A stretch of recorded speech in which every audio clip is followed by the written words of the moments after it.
ओम नमः शिवाय। हर हर महादेव। धर्म से लगातार जुड़े रहने के लिए और हर मंगलवार, गुरुवार, शनिवार और रविवार को हमारे वीडियोस पाने के लिए चैनल को अभी सब्सक्राइब करें और बेल आइकन दबाकर ऑल वाला नोटिफिकेशन चुनें। क्या विनाशकारी हथियार बनाने की प्रेरणा पुराणों से ली जा सकती है? जब हम महाभारत, रामायण, भगवान शिव या कृष्ण जी के बारे में पढ़ते हैं तो मन में एक सवाल जरूर आता है कि क्या आज के समय में ऐसे हथियार बनाना संभव है? अगर आज ऐसे शक्तिशाली हथियार हमारे पास होते तो अपने पड़ोसी देश हमसे इस तरह लड़ाई मोल नहीं लेते, या फिर अगर दुनिया के सभी देशों के पास ऐसे हथियार होते तो क्या होता? हम सब जानते हैं कि पुराणों में ऐसे कई हथियार थे जो सिर्फ दुश्मन की सेना ही नहीं, पूरे तीनों लोगों को भी एक साथ भस्म कर सकते थे। कई हथियार ऐसे थे जो शत्रु को मारकर चलाने वाले के पास वापस आ जाते थे, और कई ऐसे अनगिनत रहस्यमयी हथियारों का जिक्र हिंदू धर्म के पुराणों में मिलता है जो आज तक आधुनिक विज्ञान भी विकसित नहीं कर पाई है। और देखा जाए तो ये एक तरीके से सही भी है, क्योंकि अब वो जमाने तो रहे नहीं जब लोग सत्य के मार्ग पर चलते थे और सिर्फ विश्व हित के लिए इन हथियारों का इस्तेमाल करते थे। इन्हीं प्रश्नों का उत्तर ढूंढकर हम लेकर आए हैं ये वीडियो। इसमें न सिर्फ हम ये बातें करेंगे कि पुराणों से प्रेरित होकर विनाशकारी हथियार बनाए जा सकते हैं, बल्कि ये भी बताएंगे कि वर्तमान में ऐसे कौन से हथियार हैं जो पौराणिक हथियारों से प्रेरित होकर बनाए गए हैं या फिर बहुत ही समान हैं। स्वागत है आपका आस्तिक स्पिरिचुअल सीक्रेट्स में। वीडियो को एंड तक जरूर देखें, और हाँ, आगे बढ़ने से पहले इस वीडियो को अभी लाइक कर लें। नंबर 1, सुदर्शन चक्र। भगवान विष्णु जी भी सृष्टि को चलाने वाले 3 देवताओं में से एक हैं और उनका हथियार है सुदर्शन चक्र। ये एक ऐसा हथियार है जो दुश्मन का विनाश करके वापस विष्णु जी के पास आ जाता था, और यहीं से एक प्रेरणा मिलती है ऐसे हथियार बनाने की जिन्हें बार बार इस्तेमाल किया जा सकता है। और इसी प्रेरणा के साथ कई देश ऐसे मिसाइल्स बना रहे हैं जो हमला करके वापस आ सकती हैं और दोबारा इस्तेमाल की जा सकती हैं। ब्रह्मोस मिसाइल इसका ही एक उदाहरण है। ऐसी मिसाइल बनाना हमारे पूर्व राष्ट्रपति APJ अब्दुल कलाम का सपना था, और ब्रह्मोस एरोस्पेस के CEO सुधीर मिश्र का कहना है कि ऐसी हाइपरसोनिक मिसाइल बनाने की प्रेरणा विष्णु जी के सुदर्शन चक्र से ही मिली है। नंबर 2, ब्रह्मास्त्र। जैसे कि नाम से ही स्पष्ट है, ये ब्रह्मा जी का अस्त्र है, और अगर सारी सृष्टि के रचयिता का ये अस्त्र है तो यह कितना विनाशकारी हो सकता है, इसका अंदाजा आप लगा ही सकते हैं। इसे वर्तमान के केमिकल हथियारों के समान माना जा सकता है।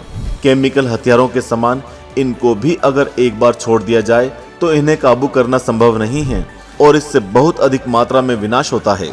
हिंदू धार्मिक ग्रंथ जैसे कि महाभारत और रामायण में कई बार इसका उपयोग किया गया है, जब विजय पाने के लिए कोई और उपाय नहीं रहे तो। नंबर 3, ब्राह्मी शरास्त्र। हम सब जानते हैं कि देवता कितने शक्तिशाली हैं और उन्होंने बड़े से बड़े राक्षसों को भी हरा दिया, लेकिन अगर हम कहें कि एक ऐसा अस्त्र है जो देवताओं को भी मार सकता है, जी हाँ, आपने सही सुना। ब्राह्मी शरास्त्र उतना ही विनाशकारी था, और उसमें ब्रह्मास्त्र से भी 4 गुना ज्यादा ताकत थी। आज के दौर के हाइड्रोजन बम से इसकी तुलना की जा सकती है, और ये भी एक तरह का फ्यूजन बम है। इसे जब छोड़ा जाता है तो अनंत मात्रा में ऊर्जा उत्पन्न होती है और एक भयंकर विस्फोट होता है, और क्षण भर के भीतर पृथ्वी का वो क्षेत्र ही जीवनहीन हो जाता है। आने वाले कई वर्षों तक ना तो वहां वर्षा होती है और ना ही घास का तिनका भी उग पाता है।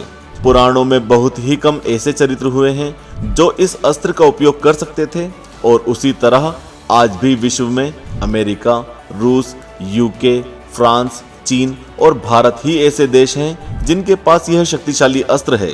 नंबर 4, त्रिशूल। भगवान शिव के हथियार त्रिशूल के बारे में कौन नहीं जानता, और जो ब्रह्मांड के विनाशक और चालक के रूप में जाने जाते हैं, और जिनके रुद्र रूप से राक्षस ही नहीं देवता तक कांप उठते थे। उनका हथियार कितना विनाशकारी हो सकता है, ये तो आप अनुमान लगा सकते हैं। माना जाता है कि त्रिशूल को भगवान शिव के अलावा कोई भी नहीं रोक सकता था, और यह पुराणों में बताए गए सबसे भीषण हथियारों में से एक माना जाता है। अगर वर्तमान के हथियारों में उससे प्रेरित कोई हथियार हो सकता है तो वो AK-47 हो सकती है, क्योंकि इसे भी चलाने वाले के अलावा कोई नहीं रोक सकता। नंबर 5, पाशुपतास्त्र। अगर आपने रामायण अच्छे से पढ़ी होगी तो आपको पता होगा कि इस अस्त्र का इस्तेमाल मेघनाद ने रावण युद्ध में किया था। मेघनाद अकेले ऐसे योद्धा थे जिन्होंने कड़ी तपस्या से ब्रह्मानंद अस्त्र, नारायणास्त्र और पाशुपतास्त्र पर विजय पाली थी। ये आजकल के बायोलॉजिकल हथियारों के समान हैं, जिसके चलाने से वातावरण में कई तरह के वायरस फैल जाते थे और वहां पर कई तरह की बीमारियां फैल जाती थी और सब नष्ट हो जाता था। इसके अलावा इसे चलाने पर कई तरह के दैत्य और बुरी आत्माएं आ जाती थी और इसे भी शक्ति प्रदान करती थी। नंबर 6, ब्रह्मांडास्त्र। आजकल लगभग हर देश मिसाइल डिफेंस सिस्टम बना रहा है क्योंकि मिसाइल का खतरा सबसे ज्यादा होता है और देश की सुरक्षा के लिए उन्हें रोकना बहुत जरूरी होता है। ब्रह्मांडा अस्त्र भी एक तरह से दूसरे अस्त्रों से बचने का उपाय था। पौराणिक कथाओं में इसका उपयोग वशिष्ठ ने ऋषि विश्वामित्र से बचने के लिए किया था। नंबर 7, रुद्रास्त्र। ये भी वर्तमान की मिसाइल के समान माना जा सकता है और यह भी माना जाता है कि जब इस अस्त्र को छोड़ा जाता है तो यह 11 रुद्रों के समान शक्ति के साथ दुश्मन को खत्म कर देता था। नंबर 8, नारायणास्त्र। एक ऐसा अस्त्र जिसे छोड़ते समय तो एक होता था, लेकिन शत्रु तक पहुंचते पहुंचते इसमें से कई तीर, भाले और चक्र निकल जाते थे। इसका उपयोग महाभारत के युद्ध में अश्वत्थामा ने पांडवों के विरुद्ध किया था। यह भी विष्णु जी का हथियार था और इसकी तुलना वर्तमान के MIRV यानी कि multiple independently targetable re entry vehicle से की जा सकती है, जिसमें एक ही करियर होता है और उसमें कई मिसाइल लोडेड होती हैं जो कि अलग अलग जगह पर हमले कर सकती हैं।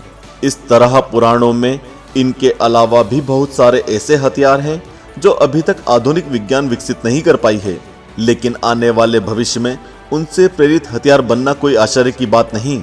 इस तरह पौराणिक लोगों द्वारा अर्जित ज्ञान आज भी हमें मदद कर रहा है और हमेशा करता रहेगा। अगर आपको यह वीडियो अच्छा लगा हो तो आप आस्तिक स्पिरिचुअल सीक्रेट्स चैनल को सब्सक्राइब जरूर कर लें। ओम नमः शिवाय। हर हर महादेव।